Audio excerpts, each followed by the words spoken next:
Hello and welcome to Tito Gaming. In this video we're going to be looking at Asura's Palace for duo hunting, and we will see the knight's view. So let's go, and make sure that you hit that like button and to subscribe. If you want to kill and charm the frost flowers, make sure that you have the new Exeta spell before you start hunting. This will save you some hunting time. To hunt in the palace there's no quest needed, but it's nice to have 20 points in killing in the name of, so you can travel here a bit faster. And also a nice thing to have is the Asura's Palace quest along with the Lost Brother quest. Both are located in the palace and you can do them at the same time. I will link both of them for you below, or you can check my video here when I do it. Once you have done these two short and fast quests, you can now sell a lot of the loot to NPC Taurun, and you can also buy potions from him. And this is especially good since you can then plan for a longer hunt by capping more rooms the first round, and instead of running back to Port Hope every time, you can just sell your flask and restock your manas and health potions here.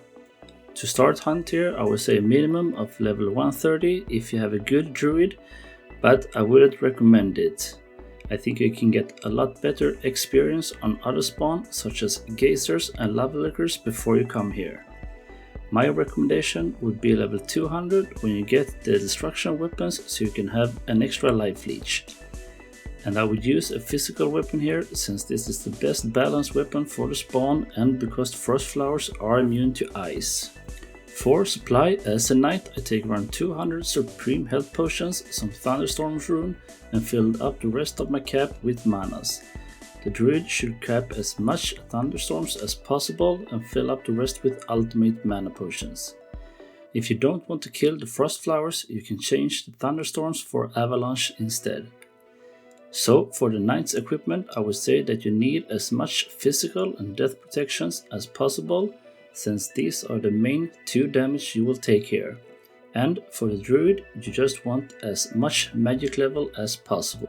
In this video I'm using the following imbue: mana life leech and crit on my sword, life leech on my armor, mana leech and sword skill on my helmet. If you have the ornated chestplate, you can also have a death imbue on that one to get even more protection. Same if you use a 100 weapon, but then you will lose 1 life imbue. The druid in this video is not using any imbue, but if you are planning on staying here for a while, I would of course recommend the druid to use imbue. And I would use mana and crit on the rod, assuming that you have the rod of destruction, mana on your helmet, and if you have an extra spot I would add magic level, and life leech on the armor if you can. And don't forget to bring a dwarven ring, since the monsters here makes you drunk. And if you need, you can change to a prismatic ring when you're standing 8 blocks. Since the druid in this video didn't use imbue, we were wasting quite a lot, but still making a small profit. This would be a lot higher otherwise. When it comes to experience, we were making up to 7kk an hour with just boost, and around 4kk an hour without boost or praise. But if you're planning on staying here, I would say you can use praise on both the Asuras, and you can use all 4 of them so you can keep them rolling. There are a total of 4 monsters that you will kill here: Hellspawn, Midnight Asuras, Frostflowers Asuras, and Dawnfire Asuras. The first 3 you need 1000 kills to unlock, but for Dawnfire Asuras you need 2500 kills. Still, most of the times you will unlock these before you unlock the Frost Flowers. The route we are taking is that we start on the first floor and work our way all the way up, except the roof.